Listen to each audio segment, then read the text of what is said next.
Hello dears, നമ്മുടെ പുതിയ വ്ളോഗിലേക്ക് സ്വാഗതം. അപ്പോൾ രാവിലെ തന്നെ നമ്മുടെ പുതിയ അടുപ്പിൽ പാല് കാച്ചൽ തന്നെ നടത്താൻ പോവാം കേട്ടോ. അപ്പോൾ പാല് കാച്ചലൊന്നുമല്ല, ചായ ഇടുവാന്നേ. അങ്ങനെ പാല് കാച്ചലൊന്നും നടത്തേണ്ട കാര്യമില്ലല്ലോ. അപ്പോൾ ചായ തന്നെ ഇട്ടങ്ങ് തുടങ്ങാമെന്ന് വെച്ചാൽ ഇത് വെച്ചപ്പോൾ മുതലേ എനിക്കാണെങ്കിൽ ചായ ഇട്ട് തുടങ്ങാം. ഇന്നലെ വൈകുന്നേരത്തോട്ട് ഞാൻ പറയുമായിരുന്നു ചായ ഇടട്ടെ എന്നും പറഞ്ഞുകൊണ്ട്. അപ്പോൾ പറഞ്ഞു വേണ്ട, അടുപ്പിൽ ഇപ്പോൾ കേട്ടോ, നാളെ വെച്ചാൽ മതി എന്ന് പറഞ്ഞു കേട്ടോ. അങ്ങനെ ഇന്ന് രാവിലെ എന്തായാലും ഞാൻ ഇതിൽ തന്നെ വെച്ച് കേട്ടോ. അങ്ങനെ ചായ തന്നെ ആദ്യമേ ഇട്ടു. ഈ അടുപ്പൊക്കെ നമ്മൾ കുറച്ച് വിറക് വെച്ചാൽ മതി കേട്ടോ. അതിൽ നല്ല കനലൊക്കെ കിടന്ന് നല്ലപോലെ അങ്ങ് ചൂടായി നല്ലപോലെ ഇരിപ്പുണ്ട് കേട്ടോ.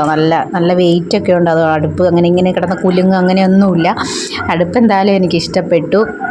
പിന്നെ നമ്മളിപ്പം ഈ ഒരു ചുവരിനോട് ചേർത്ത് വെച്ചിരിക്കുന്ന ഇച്ചിരി ഇങ്ങോട്ട് നീക്കി വെക്കണമെന്ന് ഞാൻ വിചാരിക്കുന്നത്. വേറൊന്നുമല്ല, നമ്മുടെ ഇത് റെൻറ്റ് ഹൗസ് ആണല്ലോ. അപ്പോൾ അതിൽ അവിടെയൊക്കെ കരി പിടിച്ചാലോ എന്നൊരു പേടിയുണ്ട്. അപ്പോൾ ഇച്ചിരി ഇങ്ങോട്ട് ഇനി നീക്കി വെക്കണം. ഇന്നിനിപ്പോൾ തീ കത്തിച്ചല്ലോ, നാളെയൊക്കെ ഇത് കഴിഞ്ഞിട്ടെടുത്ത് നീക്കി വെക്കാമെന്ന് ഞാൻ വിചാരിച്ച്. അങ്ങനെ ചായ ഇട്ടതിന് ശേഷം തന്നെ ഞാൻ നമ്മുടെ പുട്ടിനുള്ള കറിയും കൂടെ അങ്ങ് ഉണ്ടാക്കിയാണ്. എനിക്ക് പിന്നെ വിറകടുപ്പിൽ കത്തിച്ച് തുടങ്ങിക്കഴിഞ്ഞാൽ പിന്നെ ഒരു മടിയില്ല. വിറകും ഉണ്ടെങ്കിൽ വെക്കുന്നതിന് ഭയങ്കര ഇഷ്ടമാണ് കേട്ടോ. അതായത് ഒരുപാട് കുക്കിങ്ങും കാര്യങ്ങളും ഒന്നും ഇഷ്ടം ഉണ്ടെന്നല്ല ഞാൻ ഉദ്ദേശിക്കുന്നത്. വെക്കുവാണെന്നുണ്ടെങ്കിൽ എനിക്ക് അടുപ്പിൽ വെക്കാൻ ഭയങ്കര ഇഷ്ടമാണ്. അതെന്താ പറയുന്നത്, ഇഷ്ടപ്പെട്ട് ചെയ്യുന്ന കാര്യമാണ് കേട്ടോ. അപ്പം ഞാൻ ദേ ഉള്ളിയൊക്കെ ഇപ്പോൾ തീർച്ചയായിട്ടും രാവിലെ അമ്പലത്തിൽ പോകേണ്ടതുകൊണ്ട് വെജിറ്റേറിയൻ മതിയെന്ന് പറഞ്ഞപ്പോൾ ഞാൻ ആദ്യം മുട്ടക്കറി വെക്കാമെന്ന് വിചാരിച്ചു. അപ്പോൾ അത് മാറ്റിയിട്ട് ചുമ്മാ ഉള്ളിയും വഴട്ടി തക്കാളിയും കൂടി ഇട്ട് ഒരു ഉള്ളിക്കറി പോലെ അങ്ങ് ആക്കിയെടുക്കാമെന്ന് വിചാരിച്ചു കേട്ടോ.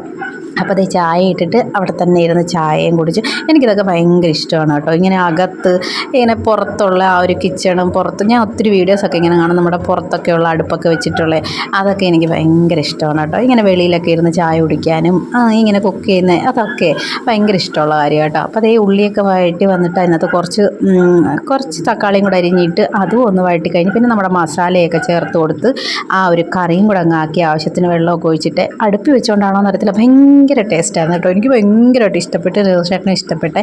അപ്പം ഈ ഒരു കറി ആക്കിയതിന് ശേഷം ഞാൻ പുട്ടിൻ്റെ മാവ് കുഴച്ച് വെച്ചിരുന്നു, അതും കൂടി കൊണ്ടങ്ങ് വെച്ചിരുന്നു കേട്ടോ. സത്യം പറഞ്ഞാൽ ആ ഒരു വീഡിയോ ഓൺ ചെയ്യാൻ മറന്നു പോയാന്ന് തോന്നുന്നു കേട്ടോ. ക്യാമറ അതായത് ഫോൺ അവിടെ സെറ്റ് ചെയ്ത് വെച്ചിട്ടുണ്ടായിരുന്നു, പക്ഷെ പിന്നെ നോക്കിയപ്പോൾ വീഡിയോ കണ്ടില്ല കേട്ടോ. അങ്ങനെ പുട്ടൊക്കെ ആക്കിയതിന് ശേഷം പാത്രം കൂടി ഒന്നങ്ങ് കഴുകി വെച്ച്. നമ്മുടെ കരിപ്പാത്രം കഴുകാനെ കൊണ്ടൊക്കെ ചിലർക്ക് മടിയാണ്, അല്ലെങ്കിൽ കയ്യിൽ കരിയാവുക എന്നൊക്കെ പറയുന്നവരുണ്ടല്ലോ. പക്ഷേ എനിക്കതിനും മടിയില്ല കേട്ടോ, ഇഷ്ടമാണ്. അപ്പോൾ ഞാൻ ചായ ഇട്ട പാത്രം തന്നെ കഴുകിയിട്ടുണ്ട് കേട്ടോ. അപ്പോൾ നല്ല വൃത്തിയായിട്ട് തന്നെ സ്റ്റീൽ പാത്രത്തിലൊന്നും അങ്ങനെ കരിയൊന്നും ഇരിക്കത്തില്ല. നമ്മൾ അപ്പോൾ ഉള്ളത് അന്നേരം തന്നെ കഴുകി കളഞ്ഞു കഴിഞ്ഞാൽ അപ്പോൾ അങ്ങനെ കരിയോ ഒന്നും ഇരിക്കത്തില്ല. അല്ലെങ്കിൽ അഥവാ നമ്മുടെ കയ്യിലൊക്കെ കരിയാകുമോ എന്നുള്ളൊരു പേടിയാണെങ്കിലേ പാത്രം കഴുകിയതിന് ശേഷം നേരെ പോയി തുണി അങ്ങ് നനച്ചോണ്ടാൽ മതി കേട്ടോ. അപ്പോഴത്തേക്കിന് ആ ഒരു കയ്യിലെ കരി അങ്ങ് കളഞ്ഞു പോയിക്കോളും കേട്ടോ. പിന്നെ ഞാൻ ഇനിയിപ്പോൾ നമ്മുടെ കുടിക്കാനുള്ള വെള്ളം കൂടി തിളപ്പിക്കുന്നുണ്ട്, അതും കൂടി അടുപ്പി വെക്കാൻ പോവാം കേട്ടോ. അപ്പോൾ സത്യം പറഞ്ഞാൽ ഒരു കുഞ്ഞു വ്ളോഗ് ഇത്രയേ ഉള്ളൂ. അടുത്ത വ്ളോഗിൽ കാണാം. ബൈ.